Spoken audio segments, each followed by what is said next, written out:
Let's begin with the first mitzvah in the Torah, which we find in the first chapter of the Torah, chapter 1 of Genesis, verse 28. Right after the Almighty creates Adam and Eve, he blesses them, and he tells them you should be fruitful and multiply. Like we mentioned in our introduction, we're going to be following the commentary of the Sefer HaChinuch, the book of education, the book of apprenticeship, a 13th century book organized in the order of the Torah, listing the 613 mitzvos in the order in which they appear. And he breaks it down to 4 sessions. Every mitzvah that he lists in the Torah, this is the first one. We're going to move on to the next one next week. He's going to begin with an introduction, what the general mitzvah is, and where it appears in the Torah. And then he's going to go to what he calls the sharshei ha-mitzvah, the roots of the mitzvah, the underpinnings, the philosophical, the rationale of why we have this mitzvah. And like he mentions in the introduction, this is not the whole reason. This is just a way of understanding it on our level. Why do we have such a mitzvah? And then he gives a slight survey of the laws of the mitzvah and tells you where to find the full treatment of the laws of the mitzvah in the Talmud.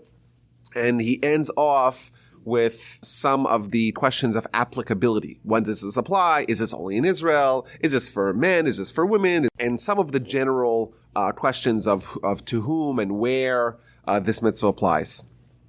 So he begins, mitzvahs Pirya Verevia, the mitzvah of procreation. It's in the book of Bereshis, in Parshas Bereshis, and it's the only mitzvah in Parshas Bereshis. You read Genesis, there's not a lot of commandments. There's a lot more narrative, a lot more stories. You meet Abraham, Isaac, and Jacob. Of course, there's Noah, there's Adam, Joseph, but there's very few actual commandments. This is what you need to do. There's, in fact, in the whole book, all 12 sections, all you have is 3 mitzvos, which if that was the ratio for the rest of the book, rest of the Torah, you'd have a total of 15 mitzvos. Not a lot. And of course, we know we have 613. So there's 610 spread out over the other 4 books. So he quotes the verse, God blesses them, Adam and Eve, and tells them you should be fruitful and multiply. And then he explains what the roots of the mitzvah are. And if you'll notice, it's only around 100 words, a little more than 100 words, his whole take on this mitzvah. So we're going to go through it, and then we'll add some other interesting things from the rest of the Jewish literature on this subject. So why did the Almighty give us this mitzvah? So he answers because he wants, the Almighty desire that the world be populated, that there should be people here. That's the desire. Of course, the Almighty has his calculations for why he did everything he did. But one thing we see is that he wants there to be continuity in the world for humanity. The world is designed for us. And he quotes a verse in Isaiah, Lo tohu bara'a, the Almighty did not create it to be desolate, to be empty. Rather, l'sheves yitzara, that the Almighty created it, the Almighty formed the world, so there should be people there. And this is a great mitzvah, and only through this mitzvah can all the other mitzvahs be fulfilled, because if there's no humans, there's no one to fulfill the mitzvahs. Angels can't do a good job. Animals can't do a good job in fulfilling the Almighty's purpose. Only humanity. Therefore, this is like an enabler to all the other mitzvahs is this. This is a precondition, a necessary precondition to have any of the Torah is the fact that there are humans to be able to do it. And he ends off quoting the Talmud that the Almighty gave the Torah to the Jewish people, but to humans and not to angels. And then he moves on to the third section, the general survey of the laws. When is someone obligated to fulfill it? How many children do you need to fulfill your responsibility?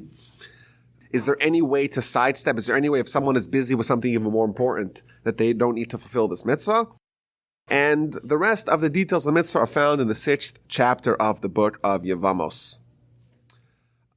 And finally, he ends off with the applicability, and he says this mitzvah applies in all places. There's many, many mitzvahs that are limited to the land of Israel, all the agricultural mitzvahs, most of the sacrificial and the laws of purity and impurity. But this applies everywhere and at all times. It's not limited to when the temple is around or things like that. And a person is obligated to try to fulfill it from the time that they are able to do it. And this is an interesting little tidbit about this mitzvah. It's the only mitzvah that doesn't kick in at adulthood. Like when someone becomes bar mitzvah, they're not right away obligated, even though they may be hormonally motivated to do so, but they're not obligated to fulfill this mitzvah until they're older. And he quotes the Mishnah. The Mishnah says that when someone is 18, that's when it kicks in. 18 or 20, that's when they're mature, they're an adult, and that's when the mitzvah kicks in. And then he points out that this mitzvah is not applicable to women. It's not obligatory to women. It's only obligatory to men, which is, of course, odd given the fact that it's only possible to fulfill the mitzvah with women. So this is an interesting thing now. In fact, the Talmud brings a dispute. There's some opinions that say that it's obligatory to both men and women, and others say that no, it's only obligatory towards men. But he is ruling, which is the most widely accepted ruling, that applies only to men. So we'll talk about that in a little bit. And finally, he says if someone disregards this mitzvah, they have disregarded a positive mitzvah in the Torah, and their punishment is very severe, because they are showing, they're exhibiting, they're demonstrating that they don't want to partner with God to help fulfill what he wants to do in his world. That's the entirety of his comment on this mitzvah. So I think a good place to start is that law at the end that it applies only to men and not to women. Now, this is not unique, generally speaking, with mitzvos. There are many mitzvos that are only obligatory to men and not to women. There are others that are obligatory to women and not men. So this is not necessarily unique, but I think certainly it is interesting that a man cannot do it himself, so he has to find a way to court, to woo some willing accomplice to help fulfill this mitzvah, and a person who is not actually obligated to do it. It's an interesting reality that emerges. Now, that said, the Talmud does point out that even though the women are not obligated in this mitzvah, if they do it, then they themselves are fulfilling their own mitzvah, because if you help facilitate someone else to do their own mitzvah, that actually counts as a mitzvah for you. So the net result is that they both get a mitzvah, but this is something that the women are not obligated. So it's kind of odd. My wife speculated that maybe the reason why the Torah does not obligate women to perform this mitzvah is because certainly in ancient times, this was a very dangerous undertaking for a woman to have a baby. The child mortality rates and women's death in pregnancy, labor, and delivery was much, much higher than it is today. Thank God. And therefore, she speculated that maybe this is the reason why a woman, she's not being forced to partake or to undertake or what would have been such a very dangerous process. And therefore the Almighty says, I'm not going to obligate her. If she wants to opt in, she could opt in, but she can live her whole life and come before the Almighty without having any children and say, you have no questions on her because she wasn't obligated by it. That would perhaps explain why women are not actually obligated in this mitzvah.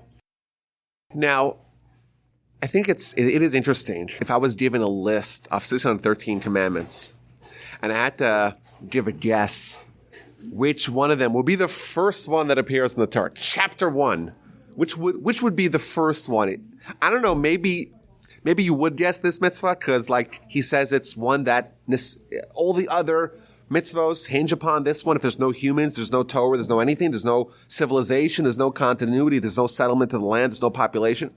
Maybe you would say that this ought to be naturally one of the first ones. But I think it's still interesting to dwell upon why would this be the first mitzvah that appears in a Torah. So I think there's a few ways to maybe parse out that idea. So first of all, right at the beginning of the Torah, we're told that man is created in the image of God. Now, what that exactly means, it's a big subject, and like half of Kabbalah is trying to decipher and disentangle that question. What does this mean that man is similar to God? Man is in the image of God. But certainly, I think we could argue that this mitzvah kind of gives us an ability to be eternal. You know, my great-great-great-great-great-great-great-grandfather, I don't even know who that may be, but they're still alive, so to speak. Their chromosomes almost are still alive in this world with me. And, Abraham is still alive, not just his ideas have conquered the world, but there's a nation. It's an Abrahamic nation, several in fact, Abrahamic nations that are still alive and still biologically, he's still here. And this idea that even though man is mortal and ephemeral, and we have a shelf life, and we're here for 70, 80, 90, 100 years, and that's it, but we could really leave an enduring, eternal, lasting legacy with our own biology, our own children, and that goes on. So that's kind of an interesting idea. Maybe this is a way that someone's similarity to God, even though, of course, it's not a one-for-one, it's not totally similar, but the fact that man has the ability to be a creator as well, and to have an ability to have eternality is maybe manifested most in this mitzvah, which is an interesting thought to dwell upon. Now, the Talmud also says, it makes a comparison between bearing children and olam haba, and the world to come. It compares burial to conception and birth to being reborn, which is a very interesting thing. That conception, if people did not know what conception led to, and they just saw the activities that precipitated the conception, they wouldn't, in their wild, if an alien was dropped here, they wouldn't imagine that this is creating a new human. Similarly, the Talmud says that even though you're taking a dead body and burying it in the ground, it's, so to speak, like conception. There's like a spiritual conception, and in the future, in Olam Haba, it's going to be reborn. Which again, we see this comparison between this mitzvah and the idea that man has the ability to achieve eternity. And my grandmother, she should live and be well. I have two grandmothers that are both still alive, both of them in advanced age into their mid-90s. So my mother's mother, she is very, very procreation. She herself had 10 children. Both her and her husband went through Auschwitz, like amazing stories. But they had 10 children, and she would always encourage us to have more and more kids. Whereas my wife's grandfather, after he finds out that one of his grandkids are pregnant the second time or third time, he's like, what? They don't know where the pharmacy is. That was his line. But anyhow, so my mother's mother, she made this calculation. If someone has 7 children, and each one of those 7 children have 7 children, and so on. So each one of the 49 grandchildren has 7 children and 343 great-grandchildren, and so on, right? So within 7 generations, it numbers nearly 1 million souls. In fact, the number is around 960,000. And if you do the math, you kind of flesh this out, a generation is around 27 to 30 years. So we're talking around 200 years, and one couple can have 1 million descendants. And I think that's just a nice, simple back of the envelope mathematics to show how quickly this could scale. And again, if we take the mitzvah procreation here on one side and we look at a million people, 1 million descendants, that's like a whole nation. That's the ability that essentially all stems back to the original patriarchs and matriarchs of that dynasty, so to speak. And I think that's a good image to understand why the Talmud would select this mitzvah, this procedure, as being the potential embodiment of eternity and man having supernatural and creative powers. Now, it is interesting following along this line of thinking. Well, what's the second mitzvah? Second mitzvah is again in Genesis, it's circumcision, which, as we'll see, I don't want to spoil it, but the commentaries explain that's all about almost reining in man's power in this area and keeping it in check. Maybe that's also a coincidence, who knows, but it is interesting, these first 2 mitzvahs are both oriented around the ability that mankind has to be creative. Now, the centrality of this mitzvah is again reinforced by a very famous teaching in the Talmud in the book of Shabbos on page 31a. The Talmud talks about that after, when someone goes into judgment, they are asked 6 questions. And those 6 questions are, Amar Rava, B'shah shemachnisa adam ladin, says Rava, at the time that someone is ushered into judgment, they tell him 6 things. Number 1, did you do business with integrity? Number 2, did you set aside time for Torah study? Number 3, did you engage in procreation? Number 4, did you await redemption? Number 5, did you dwell into wisdom? And number 6, did you understand one matter from another matter? And we see that essentially 16% of the post-life debriefing that the Talmud is illustrating here is, did you engage in procreation? Now, one of the commentaries points out that it doesn't say, did you fulfill procreation? It says, did you engage in procreation? So some of the commentaries explain that that means that, we know, sadly, today, 1 in 6 couples has problems with infertility. And someone who has biological obstacles to procreation, they can't be blamed for not being successful. Thankfully, today we have all kinds of advancements in technology, IVF and things like that to help couples who are struggling with infertility. But again, ultimately, you can't decide, you can't force the issue. Sometimes it just doesn't work biologically. So the commentators explain that if someone tries, they engaged in it, they may not have not fulfilled it, but they're not held accountable because they were advancing the interest, so to speak, of this mitzvah and weren't able to be successful at it. The Maharsha says something different. He again points out that it says, did you engage? It does not say, did you fulfill? And he understands it as this mitzvah extends beyond biologically producing more children. It extends, did you help others be able to get married and to have the ability to bring more life and vitality into the world? He understands that this mitzvah extends even if there's a poor person, or there's an orphan, or there's a widow, people that are underprivileged due to circumstances beyond their control, people who are at a disadvantage in advancing their life and their marriage. Did you help those people get married? Did you help those people find a spouse and enable them to start their own life? That too is a fulfillment of this mitzvah. The Arizal, who is the most important disseminator of Kabbalah, he said another interesting novel idea, that Torah insights is almost like a procreation of its own. And that too would be a fulfillment of this mitzvah.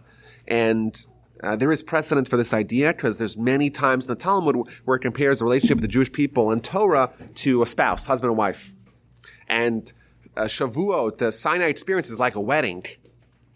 And therefore, the Jewish nation engaging with Torah and creating new Torah ideas is too a fulfillment of this mitzvah. And finally, there is a very harsh and sharp criticism in the Talmud of people who totally neglect this. The Talmud in the book of Yevamos, first of all, it says that the son of David, which is of course a reference to Messiah, is not going to come until all the souls in the heavenly chamber of souls are depleted. In essence, the Talmud is saying there's a finite amount of souls. All these souls are pre-existing since the 6 days of creation. And the world is not going to achieve its completion until those souls have been depleted. And therefore, everyone who helps usher a soul down from that world to this world with procreation, they're advancing the interest of bringing the world towards completion. But the Talmud is very sharp in its criticism of someone who does not fulfill this mitzvah, and it brings 3 opinions. One opinion is that if someone does not fulfill this mitzvah, it's like murder, which of course is very harsh criticism. And the idea is that, well, if someone would procreate, there would be a child. If someone does not procreate, well, then there is no child. And then the net effect is the same as murder. Of course, this does not mean to say that it's actually like murder, but that's his opinion in the Talmud. The second opinion in the Talmud is that man is created in the image of God. And if someone is not fulfilling this mitzvah, well, then they're reducing from the image of God. Again, very sharp criticism. And finally, Ben Azai comes along. The third opinion, he says it's both. The problem is that Ben Azai himself was not married and didn't have any children. So they say to him, you are the most stringent of all the opinions. You say it's the terrible thing not to get approached, but you yourself don't practice what you preach. You yourself are not married. And he responds, what can I do? My heart seeks only Torah. Let the world be perpetuated with other people. That's what he says. And in fact, it's interesting. When Rambam lists the laws of procreation, he says if someone is like Ben Azai and all they want to do is study Torah, then they are absolved from this mitzvah. The bottom line of this mitzvah is that it's a place where mankind could really display an eternal streak. They could aid, so to speak, God in fulfilling his plan for the world. And in reality, they could become a partner with the Almighty. The Talmud says that there's 3 partners in every child: Father, the Mother, and the Almighty. Like the parents contribute the biology, and the Almighty infuses the soul. And I think this is an incredible idea that we find in this very first mitzvah of the Torah, that we can indeed become partners in God, both in having our child, that the 3 of us, so to speak, are partners in, and in helping him fulfill what he desires for this world. It should be populated, it should be vibrant. There should be people here that can fulfill the Torah and be players in this wonderful world that he created for us.